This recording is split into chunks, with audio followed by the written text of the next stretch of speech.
کیسه کوونکی وایي چې زموږ محلې ته یو نوې کډه راغلې وه چې یوه ښځه 3 بچي او یوې خاوند و.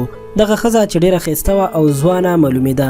3 واړه بچي وو، خو خاوند یې د شکل نه ډېر بدمزاجه او بد اخلاقه انسان ښکارېدو. د محلې خلکو چې کله دغه ښځه ولیدله چې دومره ښایسته ده او خاوند یې ډېر بد اخلاقه انسان دی، نو د ټولو سړو همدردیانې همدغه ښځې سره شوې. دغه ښځې هم ورو د محلې د نورو ګاونډیانو کورونو ته تګ راتګ شروع کو. شیخ صاحب او مرزا صاحب ته د خپلو ښځو له اړخ نه دا معلومه شوه چې نوې راغلې ګاونډۍ چې ډېره ښایسته ده خو خاوند یې ډېر زیات بد اخلاقه دی او دغه ښځه د خپل خاوند نه ډېره زیاته یریږي.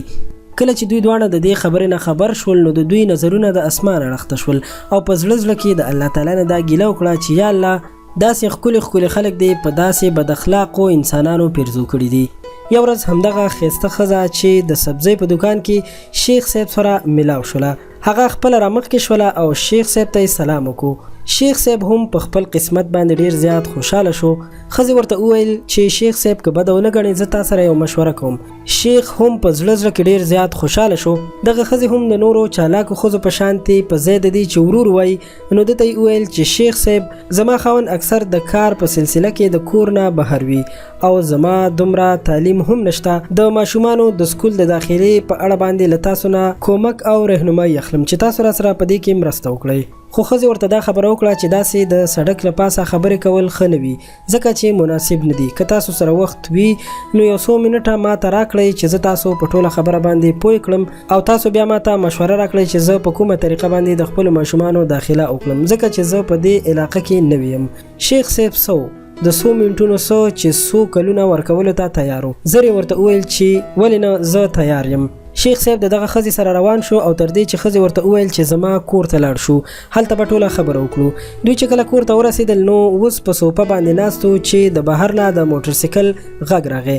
ښځه ویرېده، ویې ویل چې یا الله زما خاوند راغی. هغې وویل چې اوس به څه کېږي خو زما او ستا قتل به کېږي او هغه ډېر توندخویه او بدمزاجه دی، د هېڅ چا خبرې هم نه اوري. ته یو کار وکړه، هغه مخامخ د کپړو کوم پنډ چې دی تاسو هلته کښېنئ او هغه شنه لوپټه واچوئ او کپړې استري کول شروع کړئ.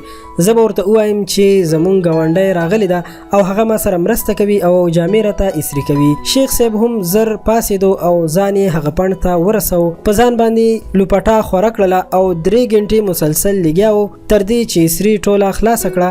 نو په دې کې خاوند هم له کوره ووتلو. څنګه چې خاوند له کوره ووتلو نو سړی چې په خولو کې ډوبو او د ستړیا نه ټول وجود درد کولو په ستړي قدمونو باندې د کور نه راووتو. څنګه چې د کور نه بهر راووتو نو مرزا صاحب په لاره کې ولیدو. پوښتنه یې ترې وکړه چې د څومره وخت نه دننه یې. هغه ورته وویل چې 3 ګنټې وشوې دننه وم. دغسې کار را سره وشو خو خدای بچ کړم او استري کولو ته کېناستم. مرزا صاحب ورپسې وخندل او ورته یې وویل چې تا د کومو کپړو نن استري وکړله، ما پرون هغه په 3-4 ګنټو کې ټولې مینځلې وې. ورته یې وویل چې آیا تا ته هم هغه شنه لوپټه اچولې وه؟ ده ورته وویل چې هو بالکل. په دې سره د دواړو عقل سر ته راغی او په ډېر افسوس سره د هغه ځای نه رخصت شول.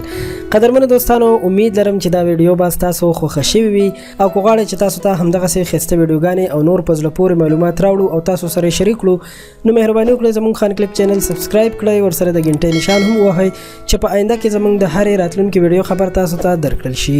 له نورو ښایسته معلوماتو لپاره تاسو زموږ ویب سایټ خانکلیپ.com هم کتلی شئ. تر بلې ویډیو درنه اجازت غواړم. د الله په امان.